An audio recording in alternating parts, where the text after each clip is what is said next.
கடலூரில் மழை பாதிப்புகளை நேரில் பார்வையிட்ட துணை முதலமைச்சர் உதயநிதி ஸ்டாலின் பொதுமக்களுக்கு நிவாரணப் பொருட்களை வழங்கி வருகிறார். கூடுதல் விவரங்களை நமது செய்தியாளர் ஸ்ரீதரிடம் கேட்கலாம். ஸ்ரீதர், என்ன மாதிரியான நிவாரணப் பொருட்கள் எல்லாம் பாதிக்கப்பட்ட மக்களுக்கு வழங்கப்படுகின்றன? மேலும் உதயநிதி ஸ்டாலினிடம் அந்த பகுதியில் இருக்கக்கூடிய மக்கள் ஏதேனும் கோரிக்கை முன் வச்சிருக்காங்களா?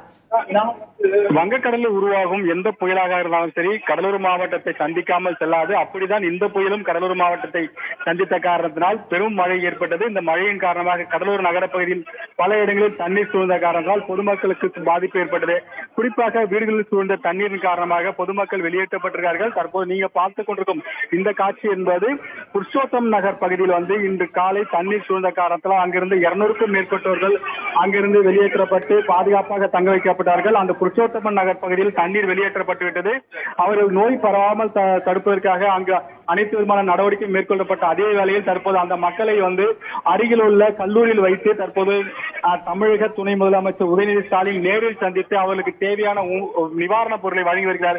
குறிப்பாக 200க்கும் மேற்பட்டவர்களுக்கு இந்த நிவாரணப் பொருள் என்பது வழங்கப்பட்டு வருகிறது.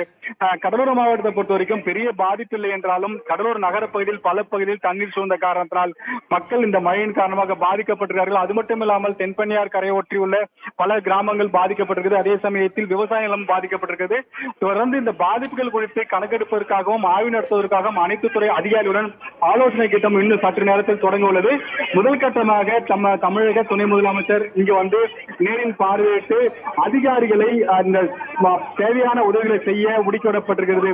மாவட்டம் முழுவதும் அனைத்து துறையும் தயார் நிலையில் இருக்க வேண்டும், பொதுமக்களுக்கு தேவையான விஷயங்களை செய்து கொடுக்க வேண்டும் என்று நேரடியாக தமிழக துணை முதலமைச்சரை உத்தரவிடுகிறார். அதே சமயத்தில் இங்கு சிறப்பு அதிகாரி ககன்தீப் சிங் பேடியும் இங்கு முகாமிட்டிருக்கிறார். குறிப்பாக ஏற்கனவே கண்காணிப்புக்காக அமைக்கப்பட்ட ராமன் ஐஏஎஸும் இங்கு இருக்கிறார். அது மட்டும் இல்லாமல் கூடுதலாக ககன்தீப் சிங் பேடி ஏற்கனவே கடலூர் மாவட்ட ஆட்சியராக இருந்த அவரும் இங்கு நியமிக்கப்பட்டு கடலூர் மாவட்ட மக்களுக்கு பாதிப்பிலிருந்து மீட்பதற்கான அனைத்து நடவடிக்கையும் மேற்கொள்ள வேண்டும் என்று இங்கு உத்தரவிடப்பட்டிருக்கிறது. தொடர்ந்து அனைத்து துறை அதிகாரிகளும் அவர் சந்தித்து இதை செய்ய வேண்டும் என்று மாவட்ட ஆட்சியரும் உத்தரவிட்டிருக்கிறார். அவர் உடனடியாக இங்கிருந்து கிளம்பும் காட்சி நம்மளால் பார்க்க முடிகிறது. அவர் அடுத்ததாக விழுப்புரம் மாவட்டத்தில் உள்ள கோட்டகுப்பம் அல்லது அதை ஒட்டியுள்ள பகுதிக்கு செல்ல திட்டமிட்டதாக சொல்லப்படுகிறது. அதனால் உடனடியாக இங்கிருந்து புறப்படும் காட்சி நம்மளால் பார்க்க முடிகிறது. விவரங்களை வழங்கியமைக்கு நன்றி ஸ்ரீதர்.